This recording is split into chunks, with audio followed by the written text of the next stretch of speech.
Louis from Tactical Performance Center, and we just fired a string of fire at a relatively high rate. We want to do that to see whether or not our stance and grip and trigger control affects our shooting in some kind of negative way. We've come up with this handy error chart to help you diagnose your shooting errors on the spot so you can correct them as soon as possible. We see our target here, and what I'm going to do is I'm going to take a Sharpie and essentially bisect it through the center line of the target and straight down.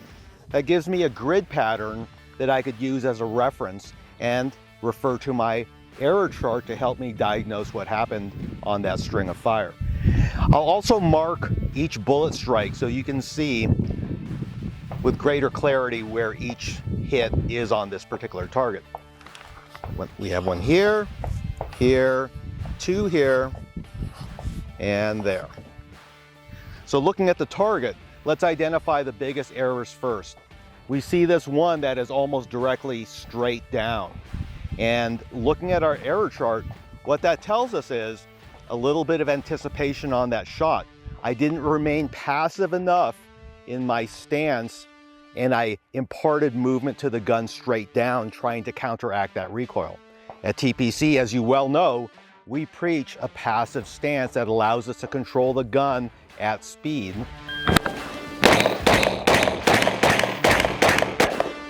We need to make sure that we're isolating the tension where it needs to be to control this rifle. That means our connection of the buttstock to our chest shoulder area, our connection to the pistol grip, our connection to the forend, and ensuring that all of those variable joints are stiff enough but remaining passive to control that recoil. We also want to ensure that we are relaxed where we need to be. In this case, relaxing from the core below.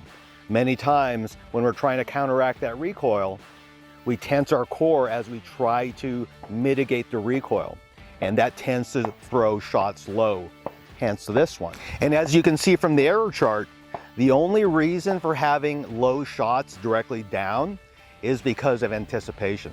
We need to learn to control ourselves in terms of relaxing certain parts of our stance while maintaining tension where it controls the gun.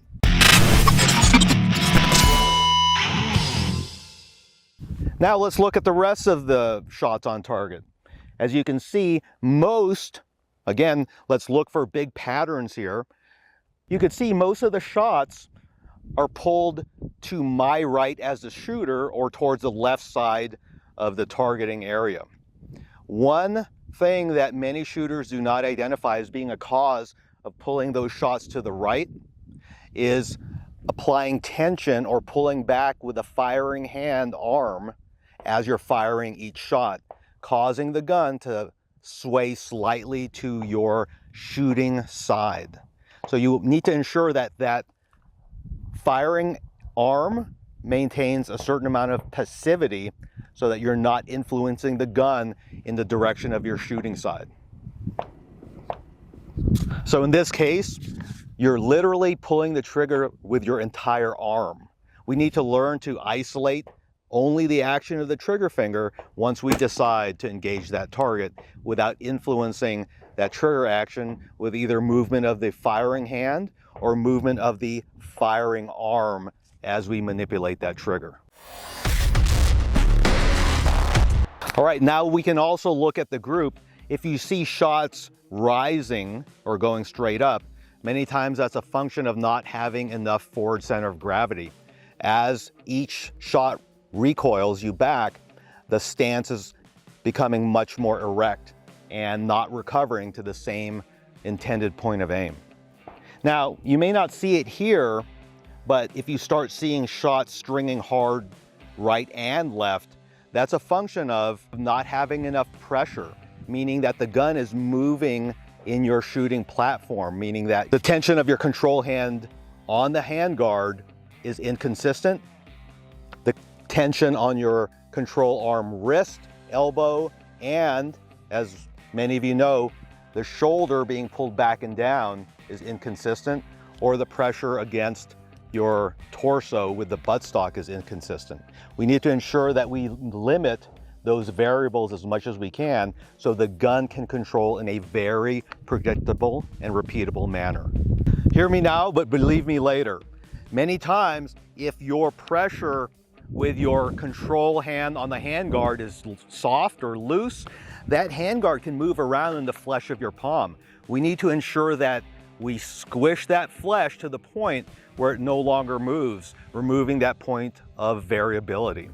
And one thing you need to pay attention to is when you're firing and you're seeing the recoil moving the sighting system up into the right or your firing side, many times that's a function of where you place the buttstock on your shoulder chest area. The further out you get it to the shoulder, the more leverage the gun will have on you, causing your entire torso to slightly twist towards that side.